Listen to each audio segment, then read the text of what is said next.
we've seen a lot of action from Just Stop Oil this week. Private planes and Stonehenge have been targeted by the group. Tonight, 2 activists have been charged after private jets at Stansted Airport were sprayed with orange paint yesterday. They're said to have caused more than £5,000 worth of damage.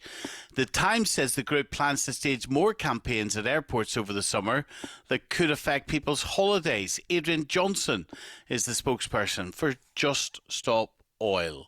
Adrian, good evening. Oh, good evening, Stephen. Thank you so much for having me on. Lovely to talk to you. Can you tell me, provide some clarity around these reports? Is there any planning to target private or commercial planes as people are going off on their holidays? Yeah, certainly. I'll definitely come to that. It's a really good question, and that's why I'm here to talk about that. But before I do that, I just realised that my perspective coming to this topic tonight might be so radically different to your own and your listeners. So I will just briefly set out mine. Stephen, I recently read Andy Weir's The Martian from 2011, and its opening lines are I'm pretty much, and then there's a word I can't say on air, and it begins with F, I'm pretty much F. And that's my considered opinion. Now, the character says that because he's stuck on a planet that doesn't have soil and he can't grow food, and he knows that he's going to starve to death. So that's my starting point. We are pretty much effed, and that's my considered opinion. And I'll just give you one stat to back that up, and then I'll come to your point and why you've asked me on. And that is that this week, the UN, Global Environment Facility, they have estimated that 95% of the world's land, as in its soil, will become degraded, as in dead, by 2050.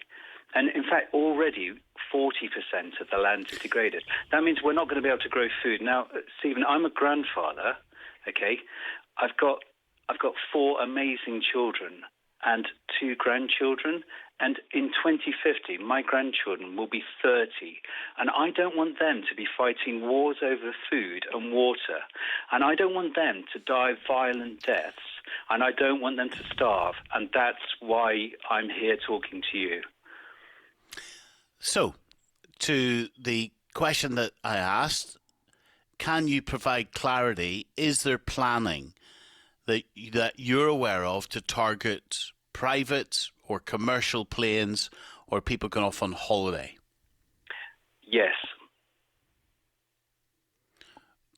What are you aware of? Well, the plans have been made publicly aware and shared, and they've been in the media for about a month now. And yes, we this summer plan to target key sites of the fossil fuel economy, and that can include airports. Do you plan to go onto aeroplanes? I don't. To be absolutely honest with you, Stephen, I don't know the specifics of how those plans will unfold. I'm not aware of them. But as to repeat, we are focusing our actions on those key sites of the fossil fuel economy, and we're doing that because we know that fossil fuel burning is going to lead to mass death. So families who may have saved all year to take their kids on a holiday, you're going to try to disrupt them as they're sitting in an airport. What do you plan to do in these airports? Again, I don't know the details of the plans. But if you were given the plans, would you go to one of these airports and try to stop flights happening? Quite possibly, yes. And that's because of the starting point that I outlined, at the start of our conversation. And we're doing that because we are demanding that the government signs an international legally binding treaty to end the extraction and the burning of all fossil fuels by 2030. But you do that, do you not, in this democracy of ours? My goodness, we've got a general election coming up. You do that by trying to democratically, peacefully, within the law, express your view through your democratically elected politician. Who gives you the right to stop little boys, little girls, mums and dads going on holiday. Stephen, we don't have the right to do that. You're absolutely right. We don't claim the right to do that. But you're doing it anyway.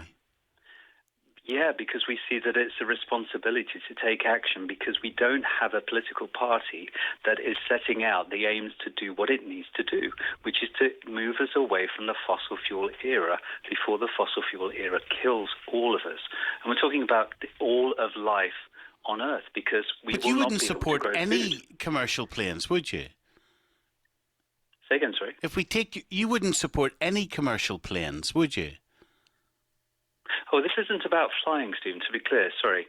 This is about ending the use of fossil fuels. So why are you targeting airports? Because, to repeat, they are sites of importance to the fossil fuel economy. And within what period of time would you realistically expect this industry to shut down? And how would people travel around the world? Again, to be clear, we're not calling for flying to be shut down. We're calling for the end of the fossil fuel era. And our government can call off, if you like, our action with the stroke of a pen by pledging to sign an internationally legally binding treaty to end all extraction and burning of fossil fuels by 2030. Do you think you sound self-entitled? That you will set a deadline? That you will decide a list of demands? That ordinary citizens up and down this country will be disrupted by you at your choosing? Who do you think you are? Well, Stephen, you make a really good point there. And if it was literally me making this demand, or me saying that we need to do that, then that would be crazy and selfish and entitled, to use your word. But it isn't me that's saying this. It is the world scientists, Stephen. And you know that. You know that burning fossil fuels is putting more carbon dioxide into the atmosphere. It's causing extreme heating. You know for a fact that we've got 1 in 7 people in the United States currently under a heat dome. You know that pilgrims going to the Hajj have been dropping dead in their thousands. You know that the south of Europe, you can't go out for a walk and expect to come back. I mean, things are falling apart. You know this. And it's not me that's saying it, Stephen, is it? And, why do you think you don't have any more support than you do within the political institutions in this country? I would say because it's a very big thing. We're talking about a revolutionary change, aren't we? It's such a massive thing that humanity has got to do in a really short amount of time, because we've known about this for decades. We haven't got around to doing it because it's unpopular, it's difficult, it's not a vote winner. The current system of democracy is not fit for purpose. It's totally understandable. Who is going to go out there and say, okay, we're going to stop fossil fuels and then expect to be voted in? The only way to do this is to completely change the way we do democracy. Let's find out, Adrian, what the audience thinks tonight as they've listened to you. 08085 909 693. Adrian, thank you for talking to us tonight. Thank you very much, sir. Adrian Johnson from Just Stop Oil. 08085 909 693. Here comes the news from the BBC. 2 women have been charged with criminal damage after activists from the group Just Stop Oil sprayed private jets with orange paint at Stansted Airport yesterday. Jennifer Kowalski, who's 28, and 22-year-old Cole MacDonald are accused of causing more than £5,000 worth of damage. Right. Peter Duncan, former Scottish Conservative MP and commentator. Hello, Peter. Hi, Stephen. Good evening to you. We're going to look at politics now. Ian Lucas, the Labour MP for Wrexham, 2001 to 2019, now a writer. Hello, Ian. Hello there. Good evening. Let's get into this Farage story. Sorry. Well, thank you for talking to us tonight. Thank you. Right, let's come back to the interview we did with Just Stop Oil tonight. You're reacting to this. David in Horsham. Hello, David. Hi, Stephen. Good evening. How are you? I'm okay. Go ahead, sir. Good. I just get absolutely fed up to the back teeth with this apocalyptic narrative, which tells me that the world is going to end if I stop flying. It is utter nonsense. I I don't deny, and I can't deny that there's global warming, but to me, global warming is a natural phenomenon. I live in Sussex. I live between two ranges of hills, both of which are caused by glaciers over 10,000 years ago. So the planet has got warmer where I live since those glaciers were here. And that was way, way before the Industrial Revolution. And if I just think about the apocalyptic nature, I'm just going to read you very quickly a report from the United Nations in 1989 from the Associated Press.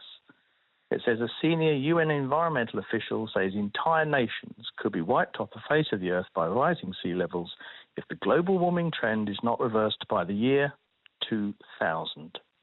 He said governments have a 10-year window of opportunity to solve the greenhouse effect before it goes beyond human control. This was in 1989. Go and look it up. It's available there in black and white from the United Nations, reported by the AP. And as long as these climate idiots, and that's the only word that I can use safely on the radio. Well, why would you call them? Why would you call them idiots if they're working around the clock to try to protect the environment? Like, why would you do that? Because they are idiots. They are idiotic. Their behaviour is damaging to their cause. They do not make their case. All they do is they spout nonsense, and then they go and disrupt people's lives. You said it earlier. We live in a democracy. If they genuinely have cause for concern, and they said, well, no party stands for what we believe in, then form your own party. Form your own party, and let's see where you get in terms of getting votes. If the genuinely is what they have to say is genuinely true, then people will, of course, vote. No one's going to vote for the end. I become a granddad in August. Of course, I don't want my grandchild growing up in a world which is apocalyptically destroyed, but I just don't believe this nonsense. And I just wish people would call them out for what it is. You gave it a pretty good go. But I would love to hear climate scientists, and I don't deny there's global warming, I'm not a conspiracy theorist, but I just think that this narrative of continual apocalyptic warnings is utterly ridiculous, and that's why I think they're idiots, because they are destroying their own cause, because they're making claims which are clearly not true, because they've been making these claims. Well, in fact, it goes back beyond before 1989. These claims were made in the 40s, in the 50s. Let's see what Kevin thinks tonight in response to this. Hello, Kevin. Hello, mate. How are you? Go ahead. Well, David's on the other line here. You're hearing what he's saying, Kevin. Go ahead. How would you respond? I'll tell you what, I'm going to give you, I can only give you my experience. I am a professional entertainer. I listen to the show when I come back from gigs. I've just come back from a gig. Heard the guy from Just Stop Oil. For the last 7 years, I have worked in southern Spain. And during that period, I can 100% tell you it has got hotter and hotter and hotter, to a point at midday, most days last summer, it was 46 degrees on the residential property that I was staying in. Small bars and clubs were closing early. They were cancelling entertainment because it was too hot for people to be in there. My part in this is that this year I am not travelling to Spain. It is too hot to work. I have seen the satellite imagery of the last 20 years and seen the North African desert coming across Spain. The southern part of Spain is becoming less and less habitable. People are trying to sell their houses and move north. The property values are crashing. Now, in terms of Just Stop Oil, unfortunately, I understand our friend there, David, saying about former party, we have a democracy. The pace of change in democracy is not enough. There is no political will, in my opinion, to address these things and bring them fully into the public domain, into the full narrative of what's going on. Well, they need to do something. Let's let David respond to you. No, let's make this a conversation. Let's let David respond. Yeah, absolutely. Nice to meet you, Dave. So what you're saying is, could I disagree with you? That gives you the right to do what you want. No, absolutely not. Absolutely not. It does, because you're defending Just Stop Oil's right to disrupt my flight. I've just landed back in the UK this evening from Dublin. I have to get on the plane to do my job. What they are is the end of fossil fuels by 2030.